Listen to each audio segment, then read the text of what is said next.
হাইলাকান্দি জিলা প্ৰশাসনৰ আজব কাণ্ড পঞ্চায়ত নিৰ্বাচনলৈ ভোটৰ দিনতকৈও গণনাত ওলাল অধিক ভোট।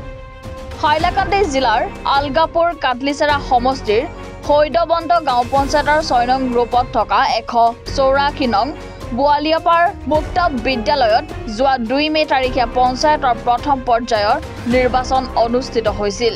এই বিদ্যালয়ত থকা 76 আৰু 76 ভোট কেন্দ্ৰ দুটাত ভোট কেন্দ্ৰ মিলি 1011টা ভোট সাব্যস্ত হৈছিল বুলি প্ৰিজাইডিং বিষয়াই তথ্য দিছিল।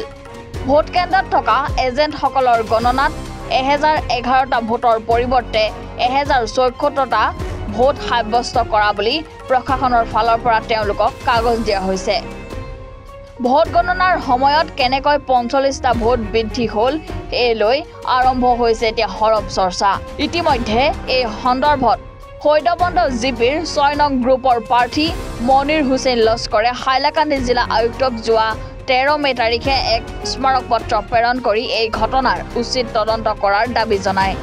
কিন্তু জিলা আয়ুক্ত কোনো গুৰুত্ব নাপায় আজি হাইলাকান্দি জিলাৰ হৈদবন্দ জিপিৰ বোৱালিয়াপাৰ 6 নং গ্ৰুপৰ ভোটাৰসকলে এক উত্তাল প্ৰতিবাদ সাব্যস্ত কৰে।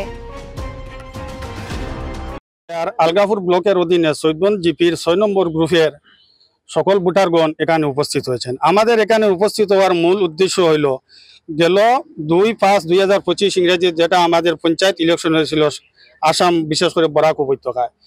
এই পঞ্চায়েত ইলেকশনে আমাদের এখানে ভোট কাস্ট মানে 2টা পোলিং সেন্টারে 184 নং আনোয়ারপার বলিভার মক্তব স্কুলে মানে 465 একটা পোলিং সেন্টারে একটা পোলিং সেন্টার হলো 546, 2টা সেন্টারে 1011টা ভোট কাস্ট হয়েছে। পরবর্তীতে গণনার দিন দেখা গেছে এখানে হয়ে গেছে 1074, এখানে 63টা ভোট মোটামুটি মানে এক্সট্রা ঢুকে গেছে। এখন আমরা এখানে 6 নম্বর গ্রুপের সকল ভোটারগণ বিশেষ করে নারীও অনেক মানুষ আছে, তারা পর্দার আড়ালে থেকে আমাদেরকে সমর্থন জানিয়েছে, তারা এখানে আসতে পারছেন না, সব আমরা পুরুষ মানুষ। কিন্তু আপনারা যদি ভিডিওটা ঘুরিয়ে পিছন দিকে দেখেন অনেক নারীও আছে। আমাদের এখানে অনেক মানুষ প্রায় 500-600 জন মানুষ এখানে জড়ো হয়ে আমাদের সঠিক ন্যায় বিচার চাই। আমরা জানি আমাদের কর্মবীর মুখ্যমন্ত্রী আসামের সিএম হিমন্ত বিশ্ব শর্মা স্যার উনি অনেক ভালো মনের মানুষ, আর উনি চান সঠিক পঞ্চায়েত নির্বাচনটা হোক। আর আমাদের হাইলাকান্দি ডিস্ট্রিক্টের যে ডিসি স্যার আছেন উনিও অনেক ভালো মানুষ, উনিও অনেক সুন্দরভাবে নির্বাচন করেছেন। কিন্তু আমাদের সৈদবন্দ জিপি 6 নম্বর গ্রুপের অনেক বাজে কিছু লোক আছে এখানে মোটামুটি প্রিন্টিং করে এখানে ভোট ঢুকানো হয়েছে। ভোট ঢুকানোর কারণে আজকে আমরা মোটামুটি এখানে প্রতিবাদ মানে সাব্যস্ত করেছি। ভোটের পরের দিন মোটামুটি আমরা ডিসি স্যার কাছে আমরা একটা অ্যাপ্লিকেশন করেছি।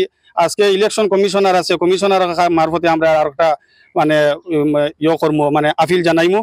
আর এখন ডিসি স্যারের কাছে আমরা ওটাও আবেদন যাতে আমরা মোটামুটি আমরা ভোটটা আবার মানে রিকাউন্টিং হোক, আর না হয় আমাদেরকে মানে রিভোট হওয়ার মানে সুযোগ করিয়া দেন। আর হিমন্ত বিশ্ব শর্মা স্যারের কাছে এই আবেদন জানাচ্ছি। এবং আমাদের বরাকের মানে বরাকের মন্ত্রী যারা আছে জয়ন্ত মল্ল বড়ুয়া মোটামুটি আছেন, মানে অভিভাবক মন্ত্রী পীযূষ হাজারিকা, কৌশিক রায়, ওনাদেরও দৃষ্টি আকর্ষণ করেছি। এবং আমাদের লোকাল 3 এমএলএ নিজামুদ্দিন চৌধুরী, সুজামুদ্দিন চৌধুরী, জাকির হোসেন, 3 জনকে ওনাদেরকে আমরা আহ্বান জানাচ্ছি যাতে আমরা সঠিক তদন্ত সঠিক বিচারটা পাই।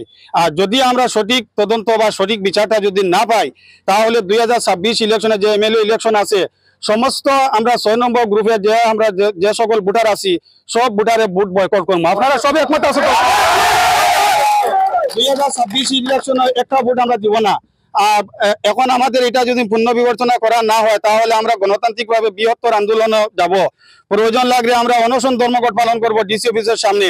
ডিসি স্যার কাছে আমি ওটাই আবেদন, আপনি অত্যন্ত ভালো মানুষ, আপনি মোটামুটি আমাদেরটা মোটামুটি মানে 3-4 দিন ভিতরে আমাদের এটা হয় রিকাউন্টিং আর নাইলে মোটামুটি রি-ইলেকশন করার সুযোগ করিয়া দেন। আমাদের এটাই মোটামুটি ন্যায্য দাবি। আর আরেকটা জিনিস আমি কইতে চাই, মানে এখানে 6 নম্বর গ্রুপে যারা মোটামুটি এই বাজে কাজে লিপ্ত আসলো তাদেরকে প্রশাসনে মোটামুটি চিহ্নিত করিয়া উচিত শিক্ষা যাতে দেয়, কারণ 2 নম্বর বার এইরকম কাজ করার সুযোগ না পায়। কারণ আমাদের অনেক ভালো মানুষের ভোটার দিয়ে আজকে আমরা একজনকে বিজয়ী করতে পারছি না। আর যারা 2 নম্বর কারচুপি করছে তারা বিজয়ী হয়েছে। কিভাবে বিজয়ী হলো? আজকে যদি ও বিজয়ী না হতো তাহলে অনেক মানুষ ওর পাশে কেনে। আপনি সিএম স্যার আজকে আপনার মানে যে লাইভ যেটা আছে আপনি এটা দেখবা যে একজন পঞ্চায়েত কত ভোট লাগে, কিন্তু আজকে ওর সামনে প্রায় 500-600 জন মানুষ আছে। এরপরে অনেক মানুষ হয়তো আসতে পারছে না, আর যে বিরোধী আছে তার সঙ্গে মানুষও নাই, কিন্তু তারা কারচুপি করিয়া জিতে গেছে। আপনি উচিত তদন্ত করিয়া ডিসি স্যারকে করিয়ার, আর যারা এই কাজে লিপ্ত তাদেরকে উচিত তদন্ত করিয়া উচিত শাস্তি দেওয়ার জন্য এটা আবেদন জানাইছি। হাইলাকান্দিৰ পৰা সুৰজিৎ দে ৰিপৰ্ট, এনি ভাৰত 24।